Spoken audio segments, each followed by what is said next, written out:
বালিগঞ্জ বিধানসভা কেন্দ্রে সিপিএম প্রার্থী করেছিল তরুণ তুর্কি আফরিন বেগমকে। প্রচারে এলাকা চষে বেরিয়েছেন তিনি।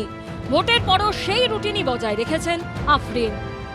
এই জাস্ট একদিন দুদিন হয়েছে, তাতে যেটা হয়েছে যে আমার বেশ কিছু কাজও বাকি রয়েছে, ডকুমেন্ট রিলেটেড কাজ প্লাস যে আমাদের ভোটের যে গণনা সেটা রিলেটেড কিছু কাজ। ফলে এখন সেই হেকটিক রুটিনের মধ্যে নেই, কিন্তু সকালবেলা উঠে 10টা না হলেও 11টার মধ্যে কোথাও না কোথাও বেরোতে হচ্ছে। সেই কাজগুলো করছি, করে আবার ওই সন্ধ্যের মধ্যে বা তারপরে বাড়ি ঢুকছি। বিভিন্ন এলাকার বেশ কয়েকটা কাজ রয়েছে। আজকে ঐতিহাসিক মে দিবস, সেটা নিয়ে আজকে বেশ কিছু জায়গায় কর্মসূচি ছিল, কাজ ছিল, সেখানেও গেছিলাম। ফলে খুব যে একদম কাজ ছাড়া জীবন রয়েছে এমনটা নয়, কাজের মধ্যেই রয়েছি, অঞ্চলের মধ্যেই রয়েছি, বিভিন্ন জায়গায়ও যাচ্ছি। একইভাবে এলাকায় ঘুরছেন রাসবিহারী কেন্দ্রের কংগ্রেস প্রার্থী আশুতোষ চট্টোপাধ্যায়ও। বাড়িতে যেরকম সময় দিচ্ছি, মানুষের যে পরিবার, যে পরিবারে আমি আছি, সেই পরিবারটাও আমার পরিবার। তাই মানুষের পরিবার, নিজের পরিবার একই জায়গায় রয়েছে। মানুষের পরিবারে আমাকে সময় এবং দায়িত্ব আর একটু বেশি দিতে হয়। তার কারণ হচ্ছে সকলকে নিয়ে আমাদের কাজ করতে হয়, এত মানুষ, বহু মানুষ।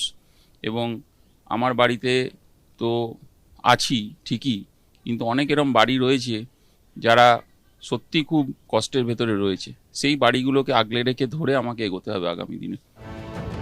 বিজেপির শক্ত ঘাঁটি উত্তরবঙ্গের শিলিগুড়িতে আগেরবার জিতেছিলেন শঙ্কর ঘোষ, তাও আবার অশোক ভট্টাচার্যের মতো হেভিওয়েটকে হারিয়ে। এবার এই কেন্দ্রে তার লড়াই ছিল মূলত তৃণমূলের গৌতম দেবের সঙ্গে। উত্তরের হাওয়া কেমন বুঝছেন শঙ্কর ঘোষ?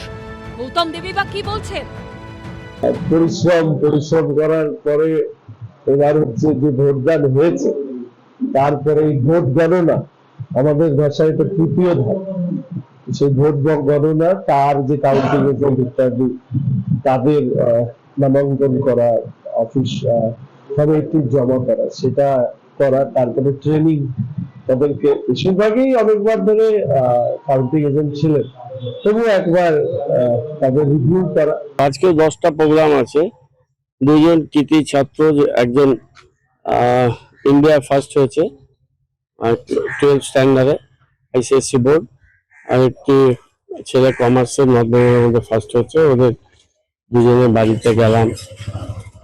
রেফারি আম্পায়ার্স অ্যাসোসিয়েশনের একটা বার্ষিক মিলন উৎসব ছিল, সেখানে গেলাম। বুদ্ধ পূর্ণিমা অনুষ্ঠানে গেলাম। রাউন্ড টেবিল, হিন্দি ভারতী বিদ্যালয় 4টি নতুন ক্লাসরুম বানিয়েছে, এবং ন্যাশনাল প্রেসিডেন্ট এসেছিল। এবিপি আনন্দ, এগিয়ে থাকে, এগিয়ে রাখে।